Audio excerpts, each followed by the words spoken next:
So welcome back, everyone. We're actually 5-6 minutes early, but 25 minutes late. Wrap your head around that one. Tech Talk on a Tuesday. We got Luke Stokes he's the managing director of something FIO Protocol. You can read the whole description on the cover image. Mostly I just put that on there to bust your balls. But I love it. So what is your title? Because like I always forget, but I want to know because I think it's hilarious. No, you got it. It is managing director. I used to be the chief decentralization officer. Now it is the managing director. FIO is kind of a mouthful, but it is the Foundation for Interwallet Operability. Big. I thought you were like the managing director of the foundation that launched the foundation of interoperability or something like that. I always get that, but yeah. We're always kind of careful to be like, the foundation doesn't run the protocol. There's 35 different block producers in 20 different countries, so like I can't manage the protocol. We try to help, the community and everything, but yeah. Right. So you that's the thing, right? Like you must carry around these business cards and you just must really have fun with that introduction. I mean, you must have had a lot of fun with that introduction the last few days because you attended the shitcoin conference in Florida, I believe, put on by Ken Bozak and friends. How was that? That must have been really it was amazing what they pulled together so quickly. Unfortunately, I didn't get to spend much time there. I actually got invited to the Bitcoin conference, which was like 15 minutes down the street. And I had a whale pass and a media pass. And I was really kind of, asked to be there and help out with this new media company that's starting, which I would also like to talk to you about, Roundtable Media. They did kind of their soft launch there at the event. You could tell I still have my deep, sexy, raspy conference voice. It's usually not this amazing. It's just like on the edge of just about to losing it. So actually, during the whale day, I thought it was kind of a nice flex. I've got this $15,000 whale ticket or whatever, and I'm walking back and forth to Shitcoin conference because my friends are over at Shitcoin. I walk back twice, I think, back and forth. But no, both events were amazing. Unfortunately, I was hoping to get to the last day of Shitcoin, and I ended up spending pretty much the whole day in the media room. I was lining up interviews for this organization with my friends. Basically, they have an opportunity. They've done it before. They've built gigantic media companies in the past. And, the idea that if they could do it again, and I think they will, bring in basically the blockchain crypto conversation to, 150 plus million people, which, they build a media company that did that in 3 years, 0 to a lot of people. And they're going to be talking about, the traditional media stuff as well, sports, politics, activism, but they're going to have a focus on blockchain. And I started thinking, well, who are my cool friends that I want that have integrity and character, and they're in it for all the right reasons to help create a world we want to live in? Who are the type of people that we would love to make stars out of and put them up on a pedestal of media, and they get to be running their own company, doing their own thing, setting their own schedule, but ultimately representing blockchain, representing crypto, explaining to people how this all works and why it matters, and making it easier. That's why I do what I do with FIO Protocol. We got to make this stuff easier for most people to understand. So I spent most of my time doing that. Did spend some time at the after parties, of course, which was amazing. I'm 42. I got a wife and 3 kids. I'm not a big partier or clubber, but I did go to one party and stayed out till 5 something in the morning, which was amazing. It was incredible. So a lot of cool stuff. A lot of great. And then you felt it 5 days afterwards. Well, I think technically today is 2 days afterwards. So would I have slept in a little bit longer this morning if we were not on this call? It's possible, yes. So yeah, you'll notice below we don't have Corey. We have, because Corey is on a yacht somewhere and taking a well-deserved break. So I decided to pull Nick on. Nick's kind of our tech guy. For those of you that don't know him, he's also the architect of his own little world where, it was Nemesis, which launched yesterday, which the whole point of that would be the opposite of what you were talking about. It's not to make it easy. It's not to get out alive. But anyway, we'll delve on that later. But I mentioned to Nick, I said, hey, do you want to co-host Tech Talk on a Tuesday with me when Corey's gone? And he said, yeah, I'd love to do it. I said, okay, what do you got for topics? He's like, I don't know, but I want to find something that kind of makes the general idea of blockchain security and blockchain onboarding easy. And I was like, wonder what Luke's doing that day. I should contact Luke because the FIO protocol is essentially a multi-chain, blockchain wallet that's operable with a whole plethora of different chains and available, to set up through a whole plethora of different other, partnership media. You've got partnerships with exchanges, you got partnerships with different tokens. So we wanted to have you on to maybe, tell us about kind of the security and the ease and why you do what you do very quickly. And also maybe give us a quick walkthrough of one or two of the ways that people can get themselves involved and get into the FIO ecosystem with a FIO wallet. And the FIO wallet, which is really cool, has a readable address that is cross-chain. I'm going to say that again, right? Like you don't have to worry about like separating your ERC20 tokens from your EOS tokens from your Bitcoin tokens. If I've got that correct, all you have to do is give that person that address, and whatever chain they're using, they put that address in, it comes into your account and it gets redirected to the chain that it needs to be directed in. Is that kind of like the easy way to look at it? Yeah, no, it's pretty close. I definitely want to talk a bit more about security. I think with this new wave of people coming to blockchain, it's always really important to reiterate the fundamentals. So, Nick, before the call, he mentioned as well that same interest. And I would just touch on a few of those real quick. Like, get yourself a password manager, please. Like, just don't be reusing passwords. Like, it's just so important. Being on the internet today without a password manager is just very, very dangerous. Most people that have their accounts taken, it's because they're reusing passwords and some other insecure system gets hacked. Right. And it's just, or phishing attacks. And nice thing about a good password manager with the browser plugin, you go to load that password in that you don't know. I literally have thousands of passwords. I don't know any of them. And that's how it's meant to be, but it checks the URL and it will not load that password if it's not the correct URL, meaning so it protects you from phishing attacks. And a phishing attack is basically like, hey, I'm pretending to be your bank account or Coinbase. You should log in and give me your password. And people do, they don't notice the difference in the URL and they lose their stuff that way. Also get yourself a hardware wallet, unless you're just dealing with spending cash or just, goofing around with crypto, just trying to, throw in a little bit to see what happens. Like get yourself a Ledger Nano or a Trezor or something like that, because even if you were to plug that device into, in theory, a computer with a virus or something, the signing happens on the physical device and you can verify that is the actual crypto address I want to send something to. And so that's important as well, a hardware device. And then in addition, just don't do stupid stuff. Don't download random things you don't trust, don't install stuff you don't know what it is. These are like the basics. I think that they're repeated all the time. And then I've been thinking about this also.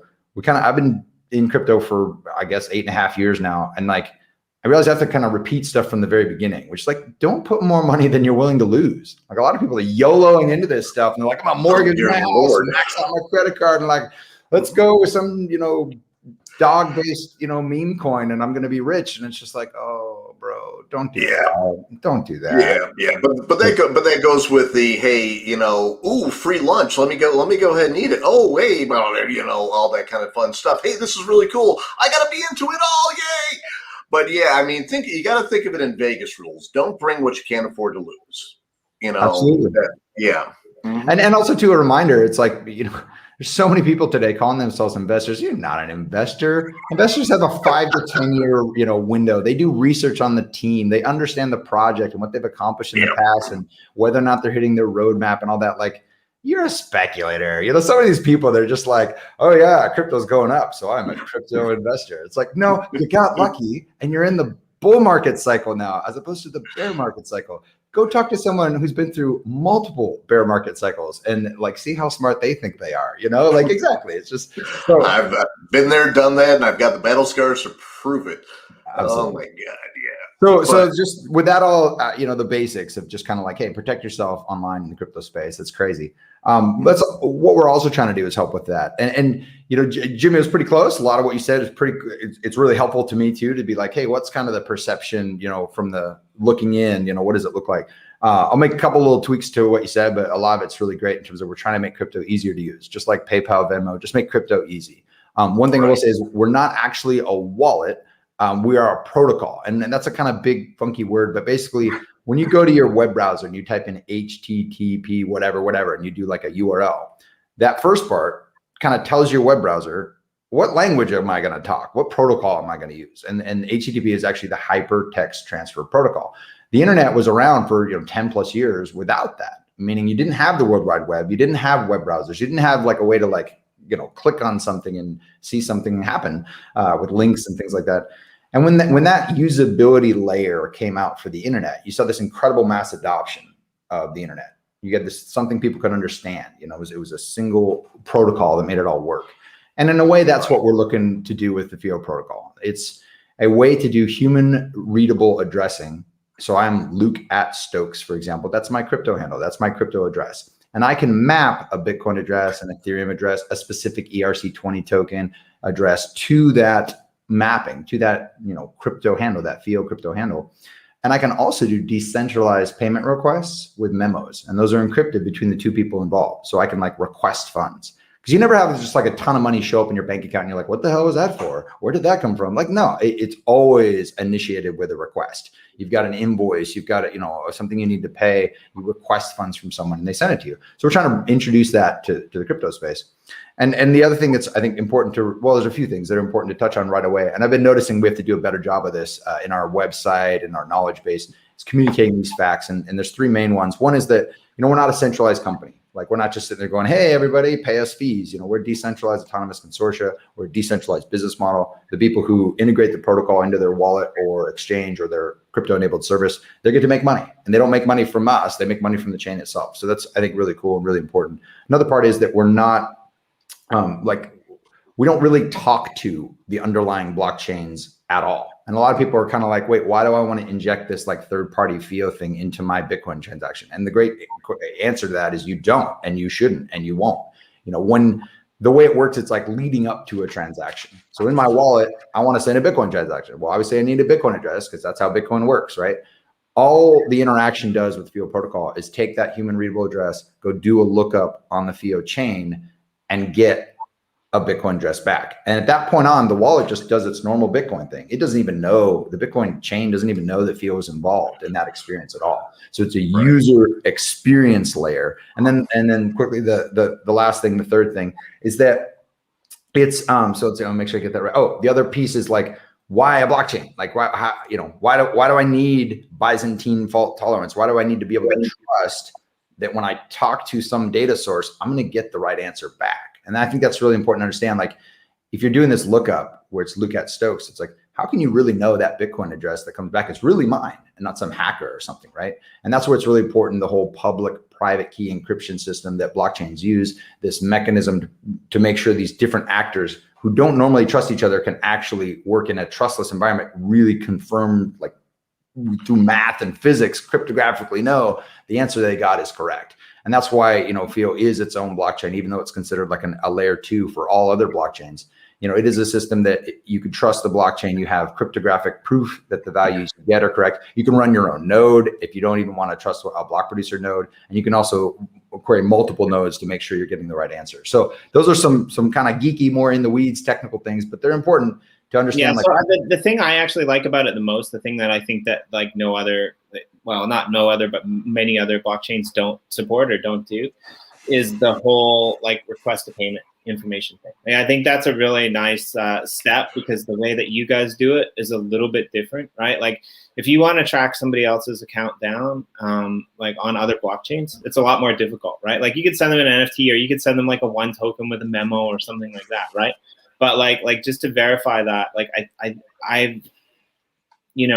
I could see that becoming something that's really important in the future when blockchain does get mass adopted, right? Because all of a sudden, then what you do is I don't even know if this was the intent for it, but all of a sudden, then what you do is you walk into a shop and just when you plug your regular ATM card, into the Visa machine or whatever, right? And then it makes you sign that transaction to be able to pay it, right? It's pretty much that in a way, right? They can actually send that payment transaction to your, Luke Stokes wallet.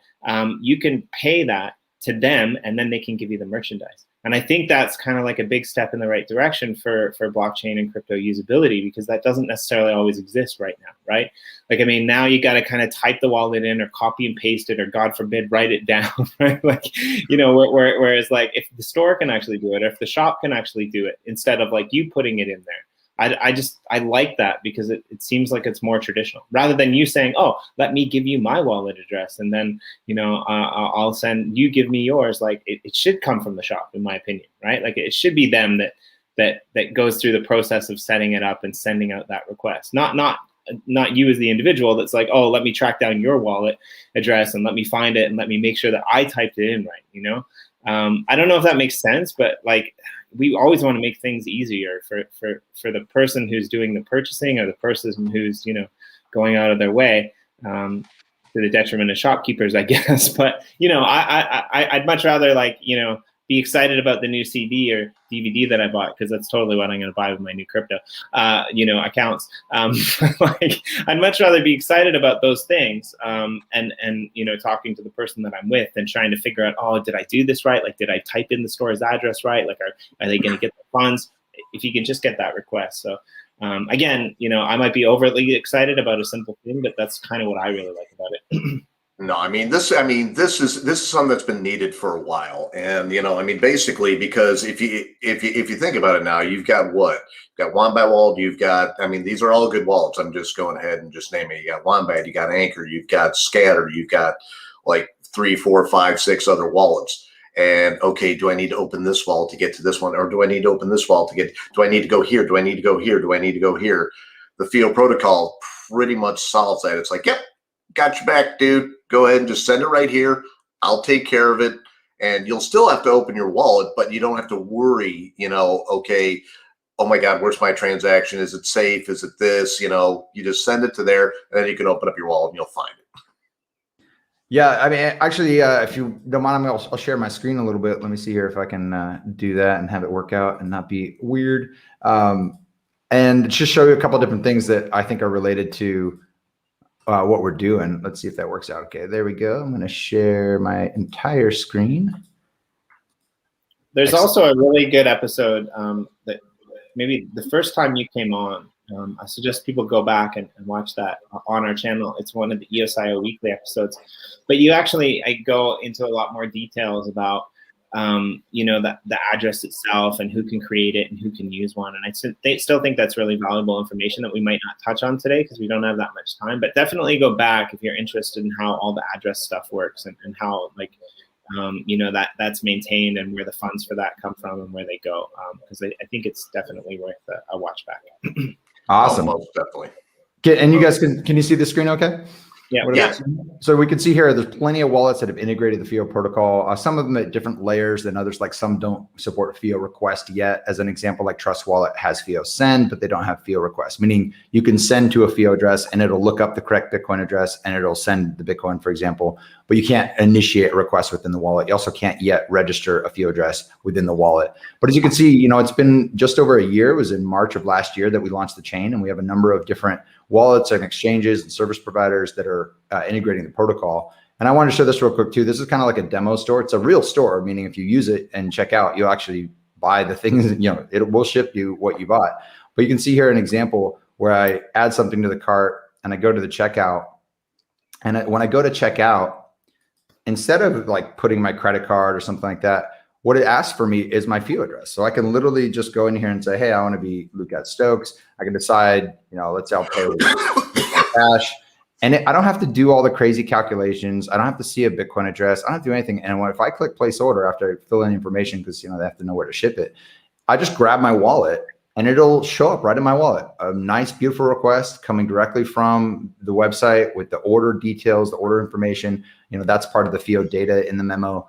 And I just think that's fantastic. And that's making things so much easier. All I have to do is my FIO address, and that's it. And those are the type of things that we want to do to make crypto easier to use. And as far as like something else I want to touch on real quick, this is a technical document. We have a blog post that we're going to do about this very soon. But this is something I know you guys are really excited about, NFTs, and a lot of your fans are as well. And so we're working to make a small adjustment. We call these FIO improvement proposals, small adjustment to the protocol to allow for signing of NFTs. Like, it's really important as someone who's an artist to know that no one else can go and just copy your image, deploy it on their own contract, and pretend that they're you. And then the whole value of an NFT is that's like, who created it? Who's the author? What's the story behind it? It's a unique, non-fungible asset. Like, if anyone can just copy it and pretend to be like Beeple or whatever, that's going to screw up the whole industry. And so we have a mechanism where you can sign these incredible pieces of art, whether, whatever type of NFT it is, using your FIO address. And we already have an MOU with an NFT platform that's going to integrate this. Had a great call actually yesterday with a large company that is interested in exploring some of this. And so it's like, to me, it's really neat to think that we can protect both the artists and the fans jumping into NFT stuff by being able to sign them with just this very simple human readable address. So when that more human friendly post in the blog post comes out, I could touch that on that as well. And if you want, I could kind of jump into just like an example of how to get a FIO address. Yeah, I'd like that, because like I think that's probably one of the most difficult things for people to understand, is because you are integrated with a lot of different wallets, and it's not like just your normal kind of hop into an Ethereum, and create an account, right? Like you do have to, I think, go through one of those other systems. So if you wouldn't mind, like, what are your favorite ways or the best ways to create? Yeah, but before we go ahead and go into this, because there's a couple things. It's always good to have this type of procedure, but if you leave the doors open in your house, you leave the windows open in your house, and you leave everything else in your house, they're going to get in and get it anyway. So just before we get into creating the wallets and stuff, let's talk just a little bit about how to secure this machine that you're sitting at right here. So whenever you're doing anything in the blockchain, consider the blockchain to be kind of like the wild, wild west. Anything can happen. It usually does. You can get, people are going to sit there and try and get your email address. They're going to try and get your password. They're going to try and get everything. So whenever you think about your wallet, tying your wallet to an email address, make sure it's an email address that's not publicly available. Make a special one just for this on Gmail, on Hotmail, Outlook, whatever, free thing that you want. Or if you have a couple bucks, you can set up your own domain and do that. The reason is because I can go ahead and I can Google, let's say I know that you're on Facebook, and you said, hey, come find me at, this person at gmail.com. I take a look and I see this person at gmail.com. I'm going to go ahead and I'm going to take a look, and I'm going to start with all the password combinations on that. So the more information you put out, the easier it is for the hackers and for anybody to go ahead and get that information. So make anything that you do with any kind of wallet a special address. Don't, just use your general one. Also, your passwords. Your passwords, it doesn't matter. You can have password managers, you can have password, protectors and all that stuff. But if your password is my dog Sparky, somebody can go ahead and take a look on your on your Facebook or any Twitter or something like that, and see your dog Sparky. That's the first thing that they're going to try. So one of the things that I recommend, and this was done by myself and a company comic called XKCD. It is the advent of a passphrase. So let's say you've got 3 things in your life that you normally use, but you don't sit there and like, oh my God, I'm broadcasting this to the world. So like can, dongle, screwdriver. Your password would be can, dongle, screwdriver. You put some non-alpha characters in there, like a number, a exclamation point, a pound sign, or something like that, just to make it a little bit harder. But those 3 combinations of just those words takes the likelihood of anybody guessing your password from like 3 days to 3 eons almost. So that in that way, if you've got these things and they sit on your desk, you can just, what's my password? Think, oh yeah, and all that. So make sure that your password is unique and it is secure. And then the other thing is, make sure if the protocol allows it, make sure you turn on 2-factor authentication. It's not the holy grail of everything, but at least it gives you a fighting chance to know, hey, somebody's trying to log into your account here. So it'll ping you either on your iPad, on your phone, on your iPhone, or your Android, or anything like that, and let you know that, hey, somebody is actually trying to get into your system. And if I could add a little bit to that, when you're doing two-factor authentication, I think it's pretty important. Do not use SMS-based two-factor authentication. Correct. I have so many friends of mine, people I know here in Puerto Rico. I mean, Michael Turpin famously, like many people, who've lost millions of dollars because the cell phone companies basically don't have very good security. Anyone can SIM swap anyone. Yeah. You pay somebody, $100 who's at some store who's underpaid, and they do is they just swap out basically the code that when a phone number comes in, it rings your phone as opposed to someone else's phone. They just swap that out to someone else's phone. All of a sudden you're like, why is my phone doesn't work anymore? And this has happened to friends of mine, like close friends of mine. And so SIM swapping is a big deal. And oftentimes when they put in 2FA as the kind of like last resort security model, but it's super weak, people can just be like, oh, I lost my password, let me get reset. And they're like, oh, okay, but you need to do two-factor authentication. You're like, well, I can do that. So like on Gmail, for example, I actually make it a point to disable that. They're constantly asking, hey, put in a reminder phone, put in a reminder phone number. But if that's in place, hackers can essentially use that as an attack vector. So that's why like Google Authenticator, or there's a number of them now. Even 1Password, I think, has built in now a single-use password mechanism. So, or even a YubiKey, where it generates it when you put your finger on it. There's a lot of different ways to do two-factor authentication that doesn't involve SMS. So just basically avoid it. I also think we have to be careful with Google Authenticator too, because remember, if your Google account gets hacked, then obviously they have access to that.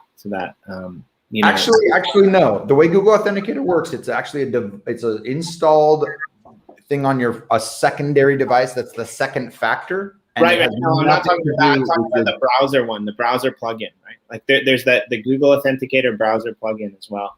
Oh, I had no idea there was such. I would never recommend that. Like if it's on your computer, you just defeated the entire purpose of it's not a second factor. It's the same device you're on. Yeah, so you're completely right. If you're using the Google Authenticator on your smartphone, it should be on a separate device, right? Like because if you're using the browser one and they hack your browser, then obviously they've hacked all your widgets and the stuff. Definitely. That's the entire point. And some people do for like ease of use. They're like, oh, I'll just do it on the same device. It's like, well, then you missed the point. It's supposed to be a separate system, separate device for sure. Sure. Exactly. Well, Luke, I know you got to go in about 10 minutes. I'd like to at least just go through the process of creating one wallet, and I'd also like to put like a couple gratitudes up. So maybe we can put a couple gratitudes up. We can go through the process of just setting up one wallet, and then we can point people in the right direction where they can go to learn more. I think all the links are below actually anyway, to all of your weekly videos, your weekly recaps, everything that happens with the FIO protocol. I believe I got those right. So yeah, Luke, what are you grateful for today? What am I grateful for? I'm grateful for community. Oh man, just like being around 15,000 people in community. And I guess I could add to that. Yeah, just say grateful for community, but unmasked community is kind of nice as well. Like it was like humanity again, so I'm very, very grateful for community and specifically the blockchain community, but yeah, community itself, just humans coming together. So nice because I have space. So, because I think it's good. Yeah, because we don't get the chance to meet other people very often, especially en masse, and stay out until 5 o'clock in the morning. Nick, what are you grateful for? I am grateful for the fact that people like Luke are thinking outside the box. So new thoughts.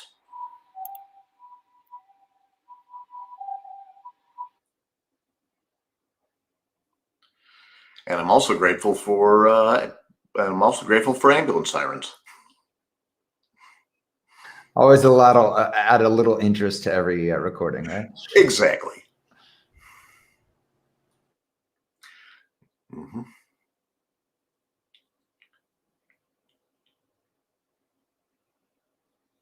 Well, that just didn't work out well because I thought if I muted it, then I wouldn't have to hear it. But every time I mute it, then I want to speak, and then I have to break the sign again. Sorry, Nick, what are you grateful for? I'm grateful for new thoughts and new procedures. That's what you.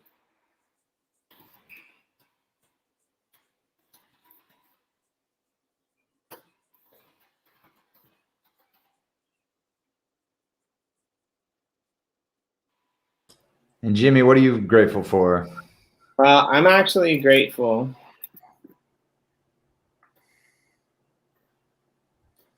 for easy blockchain protocols.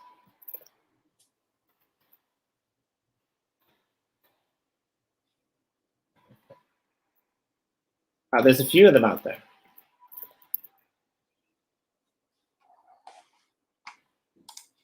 Because this is really what we need. AKA, I'm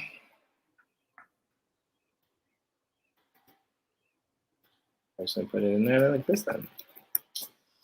All right, there we go. Sweet. And let's get out of here.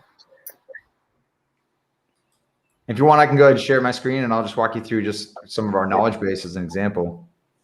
Yeah, let's do that. That'll probably be easier. Yeah. Make sure I click the stop share button and not the leave studio button, because I've done that before. Here we go. All right, so what I'm showing here is just on our knowledge base, and you can actually even get there a little bit quicker if you were to just go to FIOprotocol.io and let me show this real quick. FIOprotocol.io. There'll be a little banner that pops down right at the top here. It says claim your free FIO address, NFT. Go ahead and click on that, and that drives you over to, and this is again FIOprotocol.io. This kind of walks you through some of the different wallets that have the full FIO support. And then in here, so like right here, you can jump over to the Shapeshift knowledge base, and it leads you first to the knowledge base, just to kind of get a feel for what it is you're about to do. And then right here at the top, and it, whichever one you clicked on, whether it was Edge Wallet or Shapeshift, it'll have, a link to actually download the wallet. But this kind of walks through, okay, first you have to, generally in all of these, it'll be a similar type process. The screens might look a little different, but the basic process is the same, where you're going to add the FIO token, the FIO chain, to your wallet. And some of these might call it a token, some might call it a chain.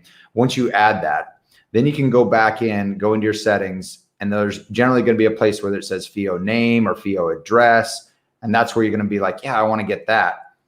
And it'll walk you through the process, explaining a little bit about what it is. And again, I'm just showing here the Shapeshift wallet, which is a great wallet. The Edge wallet's another great wallet. I mean, we have many of them, you can see where we've got the tutorials built out. And what you're going to do then is go ahead, and these are for the free addresses. We've got, as a foundation, we're subsidizing some address giveaways. And so you can get these, they're usually about $2 a year, but you can get them for free right now at like the Shapeshift domain, for example. So I think I have like Luke at Shapeshift, for example.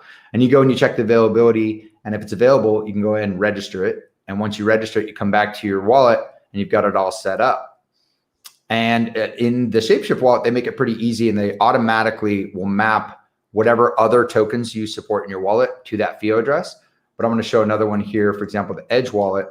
This one does things a little bit different, and this is actually in video format, so you'd have to kind of walk through these videos to get a full feel of it. But the one of the differences there is that you can manually pick which native public blockchain addresses you want to map to your FIO wallet handle, like your FIO address. You get to decide. Like, let's say you're like, I don't really want to map my Monero address, for example, a privacy token, to my public FIO address. And the other thing too is, I'm Luke at Stokes. I bought the Stokes domain, which is its own NFT, and I registered Luke at my own domain, which is itself an NFT. But you don't have to like give your name. It could be, Satoshi Nakamoto at Shapeshift. You can stay anonymous if you choose. And so it's really kind of up to you how you'd like to do it. But that's the basic process. And again, just to kind of walk through it, and let's take a look at like Infinito, for example. You're going to be creating a wallet in which, creating an account in whichever wallet that you're signing up for. And then you're going to be creating, managing your FIO addresses. So you're going to be sitting there and deciding, okay, how do I want to set up my FIO address, and then connect like the different, here's an example. I'm connecting my Cardano, my Bitcoin. I'm connecting those to that FIO address. And then sending is pretty straightforward. You're going to be sending coins with FIO. And again, I'm showing the Infinito wallet this time. And each one of these wallets have kind of their own unique integration to the FIO protocol. And instead of having to do big old long crazy hashes, you can just type in the FIO address, and it looks that up for you and does the send. Super simple, super easy, which I think is great. And then of course the request, that's the functionality that I'm most excited about, and you mentioned as well, being able to request funds from someone. And you go in and you put in their FIO address, you put in where it's going to be coming from as well. And you can specify a memo. You can put a specific piece of information so that later you can look at this transaction. You'd be like, what was this about? What was it for?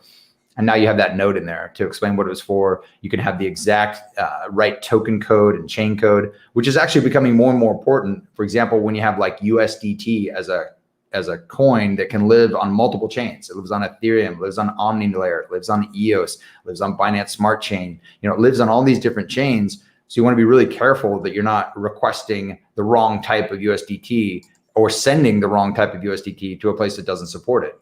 And so that can actually be a really big problem for people who's like, oh, I didn't know. And they send their USDT to like a Binance Smart Chain address when really it was supposed to be on Ethereum. Well, FIO request and FIO send prevent that from happening because you're just only mapping the correct chain code and token code. So here's that's actually really cool. I didn't know about that aspect actually. So. Yeah, I think it's important because it really, again, it kind of helps people like not make those really basic mistakes that are very, very easy to make. Right here in the screens, it's just kind of showing how you go ahead and approve. If you get a FIO request that comes in, waiting for payment, you can see all the details, the exact amount of the token, who it's coming from. And again, that's kind of like a key exchange. If it comes from Luke Stokes, I use my private key to send that request. No one else could send that request but me. And so you have a lot of confidence other than this big, long, crazy hash string. You're like, I don't know if that's Luke or not. That's just some weird random Bitcoin address. In this way, it's like, okay, I know that. I think that's really important, right? Like, I just want to say that again. That's really important. Nobody else can send that request but you, right? Like, you can't have a hacker that's saying, oh yeah, I'm like your sister's best friend and I can't get a hold of her and I'm in Africa and I need like $10,000 to like get out alive because the terrorists are coming, right? Like, you can't get a message like that on this blockchain, right? I'm making fun, but it happens a lot, and unfortunately it happens to a lot of really old people. Like a lot of old people who are just getting indoctrinated into technology and mail. They get these requests and they're not used, like small town people, they're not used to like people like trying to steal their life savings, right? And so like I think it's a really important aspect. Only you can request that, right? It can't come from another source. I mean, I guess it could come from another source if they hack your wallet, but that's not the same thing as anyone just being able to track down and send you an email. It's so important. Thank you for highlighting that. And the same thing with mapping an address. You can't, like, if I give you, say, hey, just send the crypto to Luke Stokes. There's no other person without, you have to have the private key to map a Bitcoin address or an EOS account or anything to that NFT, that Luke Stokes. I control that NFT. So I'm the only one that can do that mapping. So you have full confidence that it's going to go to me. And we've actually had this here in Puerto Rico. We've had people in our community be scammed because Pedro, our community leader for Crypto Mondays, he's had people impersonate him on Telegram and they say, oh, hey, bro, I need some cash real quick. Just send me some quick money and I'll totally make it up to you. And he's so well trusted, so well loved in the community that there are people like, oh, yeah, sure, no problem. There's people that have literally lost thousands of dollars sending money to a scammer. And it's so sad to me. I'm like, well, let's just make sure everyone in the community has a FIO address and that can be avoided, because then if it doesn't come from the FIO address that is theirs, it's a scammer. It's false. Right. Another part about this too is just the last bit here is being able to get yourself a FIO domain, which I think is really cool. And again, these are NFTs. You can have your own kind of branding, whether it's a company or a project or just yourself, like your last name or whatever you want. And these do cost a little bit more. It's about $40 a year for these. And to be clear, again, that doesn't go to like some central company. Actually, today, 85% of that goes to the block producers for securing the chain. 10% goes to the technology provider ID. In this case, it would be Infinito wallet. If you were to pay there, they would get 10% of that. And then 5% goes to the foundation to continue working on producing the protocol itself, doing business development, sales, marketing, product, all that stuff. In addition, that wallet gets 40% minted by the chain. There's a whole bucket of tokens for that. So essentially, if you sign up and pay for a $40 domain, Infinito is going to get $20 in FIO tokens, which I think is phenomenal. I think it's really great that there's an incentive model, a business model to get people to integrate the protocol. We also have, hopefully coming out sometime in the summer, a staking model. So those who are securing the network with their voting, they're taking their tokens and they're voting for really great block producers who are providing great performance for these wallets and exchanges through the chain. They also, those stakers who take those tokens and stake them, they can earn tokens as well as a reward for securing the network with their votes. So that's something that we're really excited about. So basically it closes the loop so everybody in the ecosystem can go ahead and earn value as they create value within the FIO protocol. So hopefully that was a helpful kind of overview of all the cool stuff we have going on. No, it was. Just before you jump, I just wanted to ask one question here from Chris Barnes, because I think it's important, and you touched on it earlier. How does FIO interact with hardware wallet like a ledger? Will it show the human readable address that FIO provides on the screen of my device?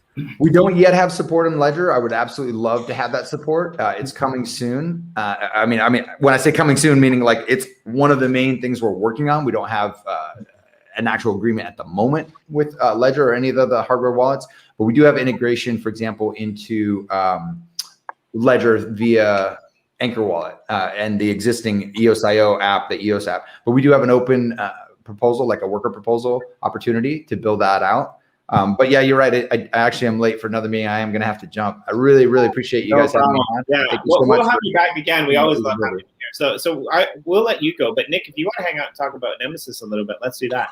Oh, thank you so much, guys. Twist my arm. Thanks, Luke. Thanks, Luke. Thank you very much. Apologize for the timing. I sent the wrong time, and no problem. And Luke was early, and he's like, "Oh, we should reschedule," and I was like, "Well, we could go now." So that's why we're off a little bit early now. Mm-hmm. I think I do that too. I'm like every single time, to be honest with you. Well, that shows you what kind of good guys we have here in this ecosystem. And, it's like just go with the flow and just zoom right in. Yeah. So Nemesis is live. There's some pretty fun things happen. I haven't actually been in yet, but I got called out today. Apparently, Michael EOS USA picked up on Medusa's call out, and he wants to kick my ass. I haven't been in there yet because I've just been busy, like real life, doing other things. But I know a lot of people have been in there, and a lot of people have been asking questions and having a good time. So let's maybe just ask the first question, where are the extraction points? And my answer was, you're gonna have to find them. Yep. So let me explain the reasoning for not publishing the extraction points. Sure. Yeah. Go for it. We're not publishing the extraction points because we want to make the game a little bit more challenging. If we gave you guys the extraction point coordinates, if we gave you guys the extraction point coordinates, you'd go ahead and just do a surgical, search and attack, and right off the bat, and that's just not a fun part of the game. So by sitting there and having to find these coordinates and find these large massive spires, we're adding a little bit of fun to the game.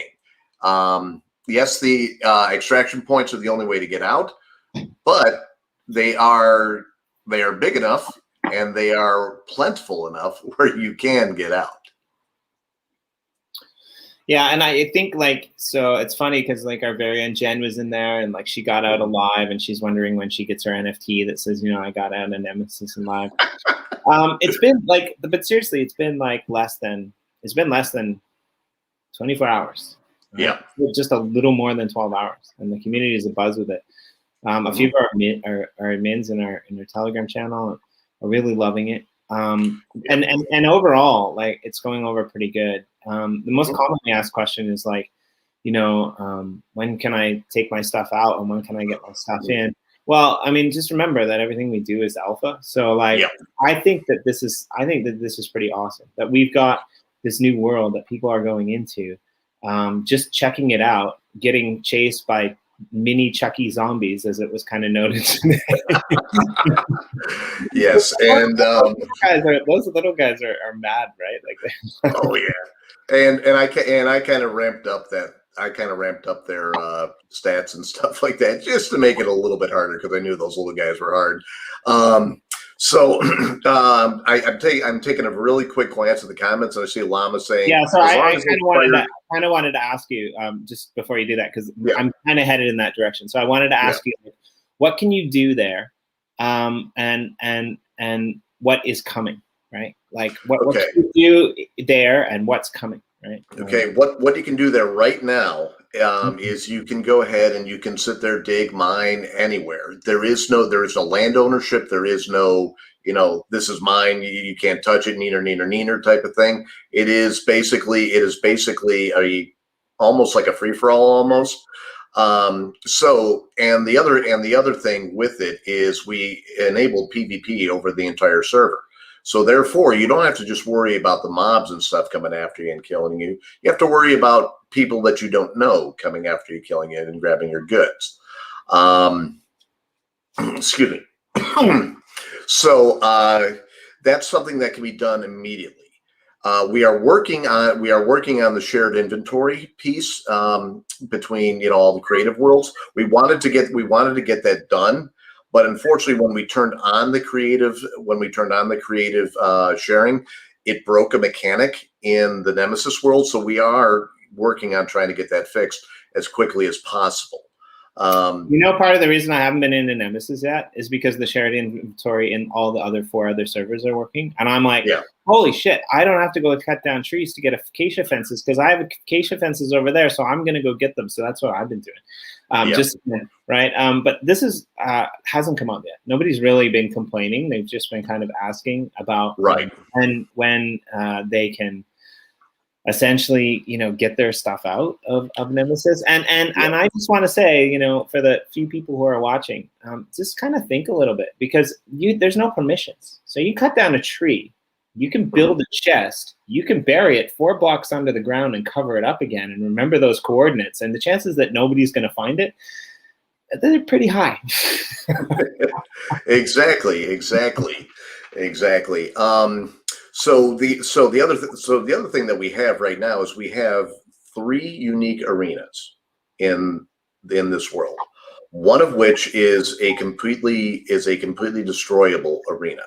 But I will be rebuilding that arena from time to time. But the reason why I'm making one of them completely destroyable is to go ahead and give you the best PvP tournament that you can get. The other 2 are not destroyable because they were really fun looking and they were fun to build. So I made them, not destroyable. But you can go ahead, you can place blocks on there, and we'll go ahead and use the same maintenance protocol on those arenas than not. So the other 2 arenas. What are the odds that we could get a sneak peek at some of those arenas? Just the arenas. What are the odds? Well, unfortunately, I don't have my Minecraft up yet. So if you give me a couple seconds, I'll. Yeah, no problem. Because they're super cool. Like you said, there's some cool designs. So I noticed there was some chatter in that today in the Telegram channel. I'm sure the Discords as well. Like, oh, I found the arena. I'm like, the arena? No, there's 3. Yes. Which one did you find? Yes, and as the world grows, there's going to be more.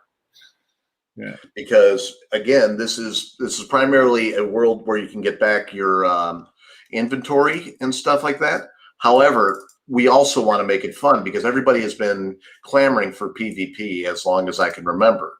So you've got your resources, but you also have fun in there. And so, like, I think it's fun. It's interesting to note this, right? Like, this pretty much opens the game up to a whole new level, right? So, So now there really is no reason for people to complain that they can't do certain things in other servers, right? Exactly. And there's better reason for us to be able to say, look, don't mess with other people's land because it's not yours, right? Like, lava flows off your property. I had a guy come in. Whoa, sorry, I got excited there. I had a guy come into the Telegram channel today and ask a question. I thought it was really interesting. He was in Genesis and he said, "Has anyone ever played with fire? Can fire work? Like, I kind of want to clear some space on my land and I kind of want to burn down a forest, but I don't want it to spread to other people's land." As the admin in that channel, what I should have said is, I don't know, let me find out the answer. But that's not what I said. What I said was,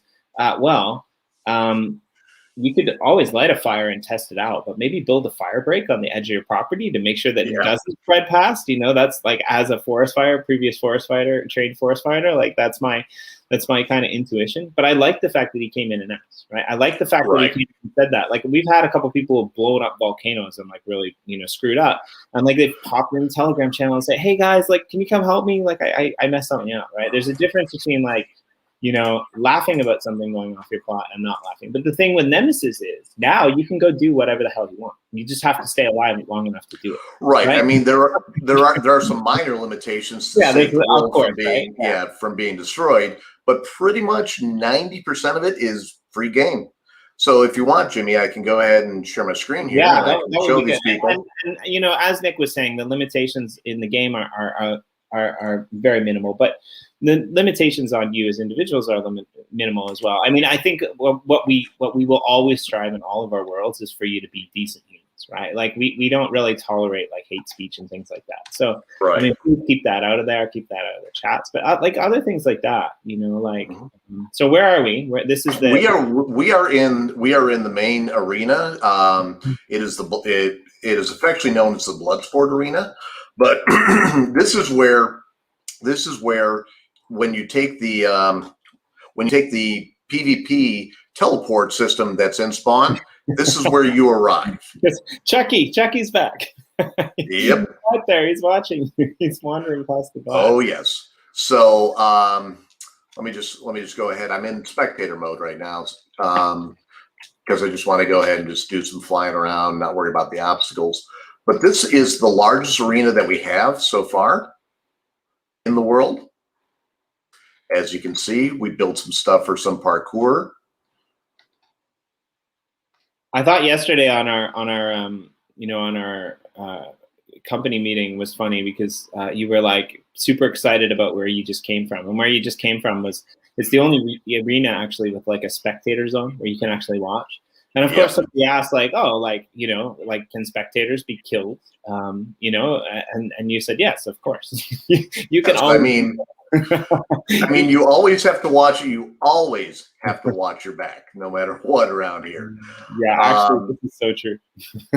Yes, finish him.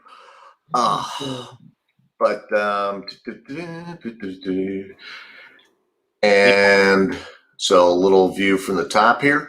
And I'm gonna have to make this a shortened call here because I've got a meeting in about 5 minutes. But I just want to go ahead and just show you. Yeah, no problem. Arena. And we're happy. It's pretty awesome. Yeah. I mean, I'm excited for the days when we can have like the gangs in New York brawls in this arena. That's So here is that Coliseum that I was talking about that you can go ahead and destroy and do whatever you need to with it. It is alterable, so you know you can get the true PvP experience here. Yep, wrong button. So we're doing this. We're doing this. And the ice arena. All right.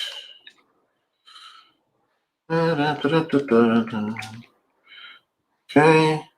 So as you can see, a nice little fun, simple thing right here. So for those of you that are just starting out in PvP and want to just have some fun, I would recommend coming into this PvP arena because it's simple, it's small, and it's really, really fun to go ahead and do. And the nice part about this one as well is like you can't destroy any blocks that are there, but you can actually build blocks, right? And then it'll be made after. Right.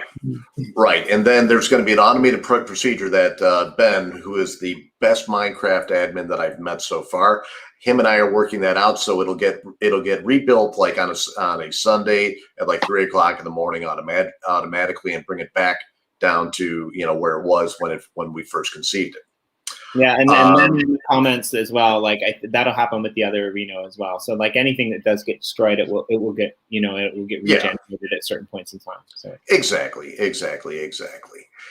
And like I said, I wanted to design this world. By the way, this is the spawn from the outside because you normally don't get to really see it.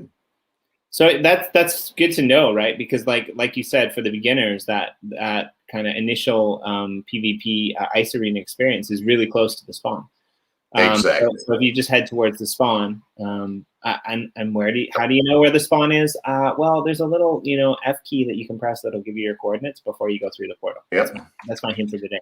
Yep. Ooh, look, an Enderman came by and wanted to say hello. Hello, Mr. Enderman. Yep. So here's something though that I am pretty proud of and pretty adamant about. Right here, in case you were wondering, hey, once we finally get the inventory stuff sorted out, hold on a second.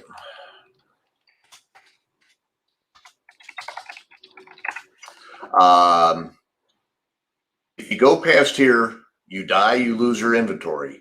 No refunds, no rollbacks. So you come in. Now we've got many portals back to main worlds and safety. I mean, there's 2. Here's number 3. There's number 4. Where are you? Oops. If I could work, that'd be easier. There's number 5 and there's number 6. So meaning if you show up in this thing and you're like, oh, I have my diamond helmet and I forgot to leave it in a chest. Well, it's okay. Just go back through the portal and get rid of it and come back again. Exactly. No, nobody can kill you in here. Nobody can take your stuff in here. Yeah. It's a safe zone until you walk through a portal, either back to where you came from or where you're headed. Mm-hmm. So this is that teleport portal that I was talking about that takes you to the main PvP arena that I showed you, the first big, nice one. So let me go ahead and just get back down and boom. You walk through the door, you are teleported. And it's not just, you're teleported to the same spot. It is a random teleportation. So you are dropped anywhere in this world. And there's no map. No, there is no 2D map. There will never be a 2D map here because number one, if you have access to a 2D map, you can see where the players are. If you see where the players are, you can strategize, how to go ahead and kill them better. So therefore, I've taken that element out. Also, with some maps, you'll be able to see, ooh, there's a village over here. There's a village over there. Yeah. So no, I've got to make it fun, but I've got to make it challenging as well. Think pretty much every drama that you've ever gotten into where people don't know where they are, right? Like Lost, you're on the island of Lost, or you're in like Lord of the Flies, right? It'll be great. But yeah, thanks, Nick. Thanks for the little tour. Like you said, we have to go because we have another meeting coming up shortly. But yeah, thank you guys. Weather got turned on. Yeah, apparently. I mean, it's raining, or got turned off, and the natural state of the world is rain. I'm not really sure. No, I turned it on because I want people to get soaked. Yeah, fair enough. Yeah, I don't know. Like, it's funny. Like, we don't know what the natural state of the world is. Yeah, and the other thing is, it is perpetually night in that world. The day may come where I turn the day on. Yeah, but it is perpetually night. Yeah, you might get some solace from the reprise once in a while, but it'll be at the whim of somebody. I'm not really sure who.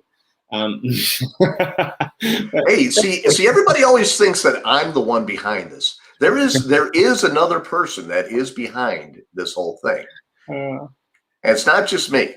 You'll find out who it is really, really soon. Yeah, I know. I'm like, that's the good thing that you're like covering for him. I like that. So. All right, Nick. Well, thank you so much for joining me, and Luke as well, who's now gone. And thank you, for pointing out some things that I never would have pointed out, because it's always good to remember that blockchain is essentially a layer on top of the internet, and if your internet isn't secure, or your daily, browsing practices or security measures aren't secure, then probably anything on that. Exactly. And the very last little thing that I can give everybody here, that's the best piece of advice, just with anything, it doesn't have to be with crypto. It's just, being a good internet citizen. If something doesn't look right, it isn't right. So it may look really, really, really, really authentic. But if you take a look, if you just sit back instead of blindly clicking everywhere, if you sit back and take the time, the 1 second it takes to verify, this is not the right address, just go ahead and do that. So stop, pause, take a second, look at what you're doing, and then, 99% of these problems that come up, you can avoid. I know a lot of us out here are, veterans of the internet. I mean, I was on the internet when it was still in Gopher. So I remember the days when I used to have to climb over the telephone wires to get from my house to my grandma's house so that I could log into my internet. You're gonna go down that road? Oh, well, see, Jimmy, the thing is, I remember when we had to sit there and do these internet packet protocols, tie them to a carrier pigeon, have them go, wait the 5 days, Well, it's and then funny they though, come back. for the young kids out there though, it is funny because I do remember when I used to pick up my phone and I couldn't use it because all I heard was. Yep.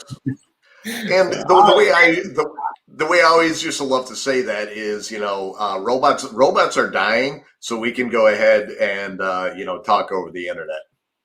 Because if you think about it, when that modem screech happened, it sounds like a robot dying. It's like,